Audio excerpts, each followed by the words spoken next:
L'attaque s'est produite à 80 km à l'est de Téhéran. Sur le pare-brise, les impacts des balles qui ont tué le chauffeur de la voiture. Mais c'est son passager qui était la cible du commando. Un homme considéré comme l'un des plus hauts responsables du programme nucléaire militaire iranien, Mohsen Fakhrizadeh. Grièvement blessé, il est mort à l'hôpital. Sur la route, les restes d'une voiture soufflée par une explosion, peut-être celle de ses gardes du corps. L'assassinat n'a pas été revendiqué, mais pour les Iraniens, aucun doute, il porte la marque de fabrique des services secrets israéliens et de leurs alliés américains. Nos ennemis savent que nous ne pouvons ignorer un tel acte. Nous répondrons à ce crime de façon appropriée. Au cours des 13 dernières années, 5 autres scientifiques iraniens ont été assassinés.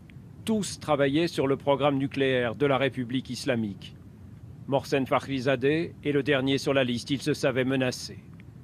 En avril 2018, Benyamin Netanyahou, le Premier ministre israélien, l'avait désigné nommément après la découverte par le Mossad de milliers de documents secrets iraniens.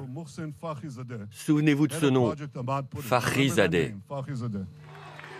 Il y a 2 semaines, on apprenait que Donald Trump avait envisagé de bombarder des installations nucléaires iraniennes. Il y a finalement renoncé, mais il reste plus que jamais opposé à toute forme de négociation avec l'Iran, alors que Joe Biden, qui lui succédera le 20 janvier, dit vouloir renouer le dialogue avec Téhéran. Par mesure de précaution, Israël a mis en état d'alerte toutes ses ambassades à l'étranger et renforcé la surveillance de son espace aérien.